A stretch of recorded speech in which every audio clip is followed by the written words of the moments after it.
friends! Today we're going to read a story called The Little White Owl.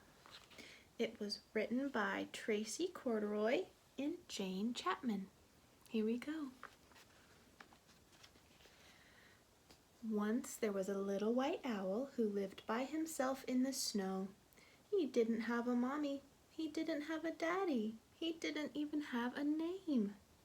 But he didn't really mind too much.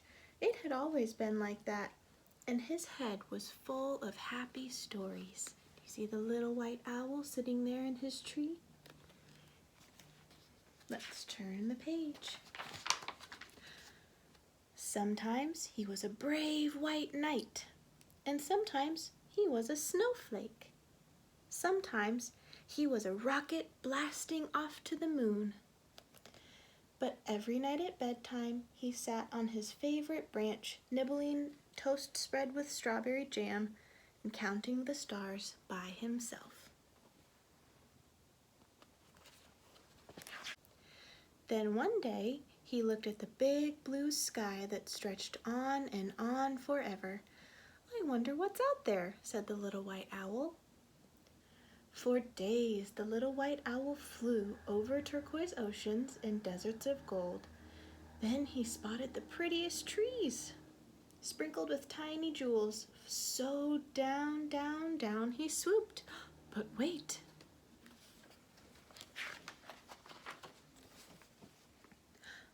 Those jewels had beaks. They were owls. Beautiful owls. Owls just like him. "Would anyone like a bite of toast?" he said. But the beautiful owls sat quiet and still. They didn't want to spoil their perfect feathers. "How very plain you are," groaned the green. "No colors at all," sniffed the dotty red. "You don't belong with us. Go away."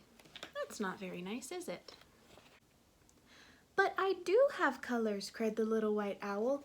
"Here in my heart, and bumping up and down in me are lots of happy stories. I'll share them with you if you want me to." The owl sat and thought. Then, sighed the blue. "A story might help pass the time." "Fine, but just one," said the flowery pink with a yawn.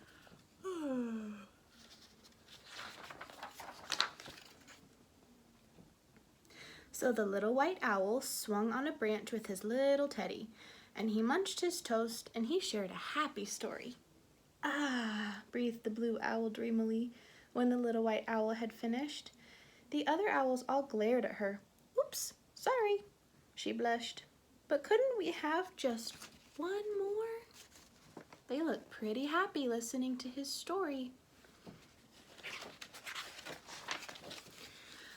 So the little white owl closed his eyes, and magical stories came pouring from his heart.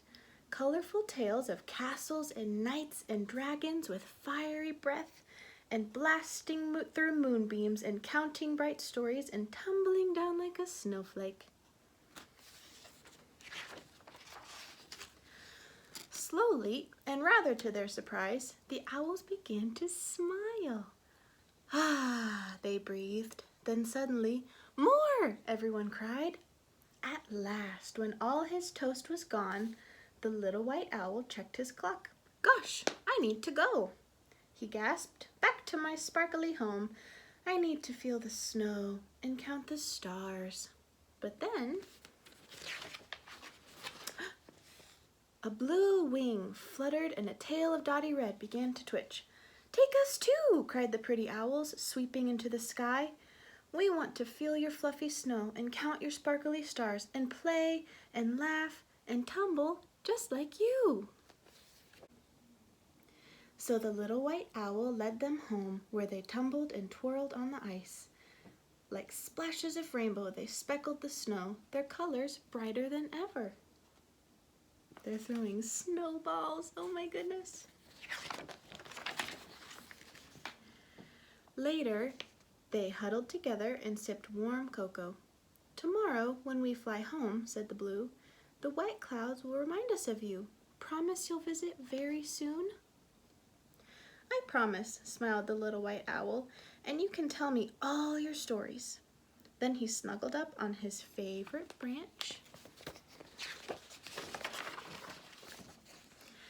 and soon was dreaming happy dreams as a huge silver moon lit the deep dark sky that stretched on forever and ever. The end. Thank you for reading today with me, friends. I had so much fun. I'll see you soon.